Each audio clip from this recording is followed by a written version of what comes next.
वकील बहू। जनक पेशे से एक बहुत अच्छी वकील थी, लेकिन कहते हैं ना, बहू कितनी भी बड़ी तोप क्यों ना हो, सास के सामने तो भीगी बिल्ली ही होती है। अरे जनक, क्या बात है? आज रोटी नहीं मिली अभी तक। ये तेरा कोर्ट नहीं है जो आज फैसला ना हुआ तो कल की तारीख मिल जाए। रोटी तो रोज वक्त में चाहिए। हाँ। माँ जी, रोटी तो कब की बन गई। मैंने आपको कहा तो खाना खाने के लिए, आपने शायद सुना नहीं होगा। ओहो, जज नहीं हूं मैं तेरे कोर्ट की, सास हूं सास। कोई दलील फालतू की मत देना यहाँ। बहुत जानती हूं मैं इन वकीलों को। अपनी बात ऊपर रखने के लिए झूठ बोलने में जरा भी नहीं सोचते। तभी वहां जनक के ससुर आ जाते हैं। अरे भाग्यवान, क्यों बेचारी के काम को कोसती रहती है हमेशा। मैं भी तो था वहां जब ये आई थी तुझे रोटी खाने को बुलाने के लिए। सास को तो अब गुस्सा आ जाता है कि कैसे किसी ने बहू की साइड ले ली। अरे वाह जी वाह, वो तो मैं जानती थी कि कोई ना कोई गवाह तो ये पेश कर ही देगी। पर मैं तो अब सीधा खाना खाकर सोने जाऊंगी। मुझे आदत नहीं है किसी से बहसा बहसी करने की। पता नहीं कैसे ये वकील इतना दिमाग लगाकर खुद तो झूठ बोलते ही हैं, साथ में झूठे गवाह भी ले आते हैं। जनक को सास के ताने सुनने की अब आदत सी पड़ जाती है। एक दिन जनक वकील की ड्रेस पर काला कोट पहनकर कोर्ट के लिए निकल ही रही होती है कि अरे कहाँ चली काला कौवा बनकर? टोक दिया ना। अब कोर्ट तो वकील वाली ड्रेस पहनकर ही जाऊंगी ना। वाह भाई वाह, दामिनी तो मैंने भी देखी है। सन्नी पाजी ने ऐसा ही कोट पहना था और कहा था कि तारीख पर तारीख, तारीख पर तारीख। मतलब की कोई बात करनी है तो बोलिए, वरना वक्त नहीं है मेरे पास खराब करने के लिए। अरे पता नहीं तुझ में क्या देखा मेरे बेटे ने, सारा दिन वकीलों वाली बहस करती है, भोली भाली सास के साथ। अच्छा सुन, जो इतनी बहस मेरे आगे करती है ना, जरा अपने बॉस से कर ले, जो 1 साल भी ना हुए तेरी शादी को और काले कपड़े पहना दिए। अंदर जा और लाल कोट पहन कर आ, पता तो चले कि नई नवेली शादी हुई है। अरे माँ जी, कोर्ट में मेरा बॉस क्या करेगा, ये तो पूरे देश की ड्रेस है वकीलों के लिए। लेकिन सास तो ठहरी सास।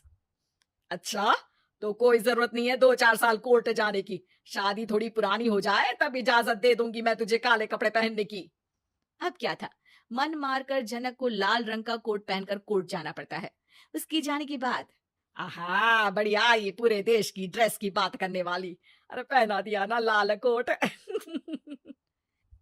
अब सास आए दिन या तो जनक को उसके काम का ताना देती, या फिर उसका काम छुड़वा देने की धमकी। तंग आकर एक दिन जनक पति से कहती है, मैं सोच रही हूँ कि कोर्ट जाना बंद ही कर दूं। अरे क्यों यार, इतना अच्छा करियर है, क्यों छोड़ने की सोच रही हो? अरे लाल रंग का कोट पहनकर जाना पड़ता है। हर बात पर सास ताना देती है कि वकील तेज होते हैं, सवाल जवाब करते हैं, झूठी दलीलें देते हैं। अरे तो ठीक है ना, वो जो कहती है अपनी समझ से कहती है, लेकिन तुमको तो पता है ना कि सच्चाई क्या है। जनक को पति की बात से हौसला मिलता है कि तभी घर पर कुछ लोग आ जाते हैं। अरे आइए आइए पंच साहब, कैसे आना हुआ? अरे भाई साहब, सुना है कि आपकी बहू वकील है। तभी वहां सास आ जाती है। हाँ है तो, लेकिन क्या हुआ? फिर कहीं बहस कराई क्या? अरे हम तो खुद दुखी है उसके व्यवहार से। अरे भाभी जी, आपको तो पूरा मोहल्ला जानता है कि आप कितना बोलती है। फिर हम यहाँ बहू रानी की कोई शिकायत नहीं, बल्कि अपनी परेशानी लेकर आए हैं। ससुर जी खुश हो जाते हैं। हाँ हाँ, मैं भी बहू को बुलाता हूँ। जनक वहां आती है, सबको नमस्ते करके बैठ जाती है। बहू रानी, हमारे गांव में बड़ी मुसीबत आ गई है। अब तो पूरे गांव की जिम्मेदारी मानो तुम्हारे कंधों पर है। अरे ना ना, इससे तो घर की जिम्मेदारी पूरी नहीं होती, ये गांव की जिम्मेदारी क्या लेगी? भाभी जी, आप चुप हो जाओ। यहाँ पढ़े लिखे लोगों की बात हो रही है। आप जाओ, जरा रसोई से सबके लिए चाय लेकर आओ। मैं कॉफी लूंगी। हाँ हाँ, वकील साहिबा के लिए कॉफी। सास सर पैर सब पटक कर वहां से निकल जाती है। बहू, गांव में पानी नहीं आ रहा है। पड़ोसी राज्य ने हमारा पानी रोक रखा है। हम्म, इसका मामला तो बड़े कोर्ट में चलेगा पंच जी, लेकिन ऐसा क्यों? वो राज्य हम लोगों से पानी के पैसे मांग रहा है। अब आधे गांव में पानी की सप्लाई खत्म हो गई है, बहुरानी। अच्छा पंच साहब, बात गांव की है तो मैं जरूर केस लड़ूंगी। यहाँ एक बार फिर सास की एंट्री हो जाती है। अरे वाह जी वाह, ये काम करवा लो आप हमारी बहू से, बहुत अच्छा करती है। मैं हूँ सीधी सादी सास। इस लड़की ने कैसे लड़ लड़ कर मुझे साइड कर रखा है, ये तो अब आपको पता चल ही जाएगा। अरे भाभी जी, आपकी आवाज तो पूरे गांव को सुनाई पड़ती है जब आप बहू रानी को सुंदर वचन सुना रही होती हैं। अरे वकील बहू मिली है, फक्र करो फक्र।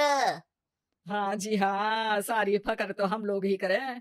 खैर, अब जो केस लड़ेगी और पानी गांव में आ जाता है तो पंच साहब लिख कर देना होगा कि हैंड पाइप में सबसे पहले मेरी बाल्टी और घड़ा भरेगा। अरे फिर तो हम बहू रानी के नाम पर घर पर ही सप्लाई दे देंगे, लेकिन ये इतना आसान नहीं है। बहू, गांव के पास अभी वकील करने की भी पैसे नहीं है तो। अरे पंच साहब, ये मेरे गांव का मामला है, मैं आपसे एक भी पैसा नहीं लूंगी। सास को बहू की बात पर गुस्सा आ जाता है, लेकिन सबके जाने के बाद झनक मन लगाकर गांव की परेशानियों को दूर करने में लग जाती है। और वो दिन भी आता है कि झनक केस जीत जाती है। अरे आज तो प्लम्बर आकर घर तक पाइप लगा गया है, खुश हो जाओ, मेरे कारण तुम लोगों को घर के अंदर ही पानी मिल जाएगा।